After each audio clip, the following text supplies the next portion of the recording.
ഞാൻ ഇന്നലെ 11 മണിക്കാണ് ഇങ്ങനെ ഒരു വാർത്ത കണ്ടത്. അത് ആക്ച്വലി അത് കഴിഞ്ഞ് ആരോ അവിടുത്തെ ഒരു ഭാരവാഹി ഒരു പോസ്റ്റ് ഇട്ടത് ഞാൻ കണ്ടു.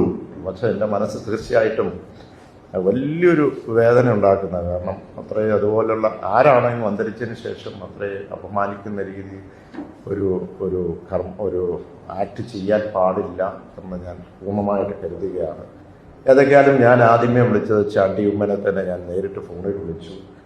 അപ്പം പറഞ്ഞു അത് വേറെ ആരോ മിസ്ഗൈഡൻസ് ചെയ്തതാണ്, ഒരു കുഴപ്പമില്ല, എനിക്കറിയാം എന്ന് പറഞ്ഞു. ഞാൻ ഉടനെ തന്നെ അവിടെയുള്ള ഭാരവാഹികളെ നമ്മുടെ കേരള കോൺഗ്രസ് ഭാരവാഹികളെ പിന്നെ അവിടെ പോലീസ് സ്റ്റേഷനിൽ പരാതി കൊടുത്തു. ഇന്ന് രാവിലെ ഞാൻ CIയെ വിളിച്ചു സംസാരിച്ചു. ഇമ്മീഡിയറ്റ് ആയിട്ട് ആളിനെ കണ്ടുപിടിച്ച് നടപടി എടുക്കണം. അപ്പം അവിടെ നിന്നുള്ള പോലീസിൽ നിന്നുള്ള ഇൻഫർമേഷൻ ഈ വ്യക്തി ചെറിയ കല്ലൊക്കെ കുടിച്ചിട്ട് മാനസികമായ ചെറിയ വിഷയങ്ങളൊക്കെ ഉള്ളതാണ്, അതിന് തിരിഞ്ഞൊക്കെ നടക്കുന്നതാണ്.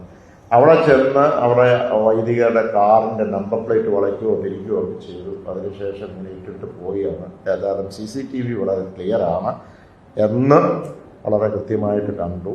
അത് ഏതൊക്കെയാലും അതിനായിട്ട് ആളിനെ കണ്ടുപിടിച്ച് കർശനമായ നടപടി എടുക്കും. പക്ഷെ അത് അനാവശ്യമായ മീഡിയയ്ക്കകത്തിട്ടു അതൊരു വാർത്തയാക്കി അങ്ങനെയെല്ലാം ആരെയും ഇച്ചിരി വിവരമുള്ള ആളല്ലെങ്കിൽ ബുദ്ധിയുള്ള ആൾ ചെയ്യുമെന്ന് എനിക്ക് തോന്നുന്നില്ല.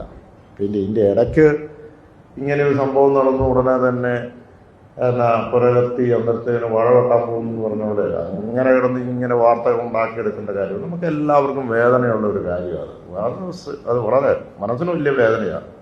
ഞാൻ അതുകൊണ്ട് ആ പടം ഓപ്പൺ ചെയ്തിട്ട് ഞാൻ നോക്കിയത് എന്താണ് സംഭവം. ഒരിക്കലും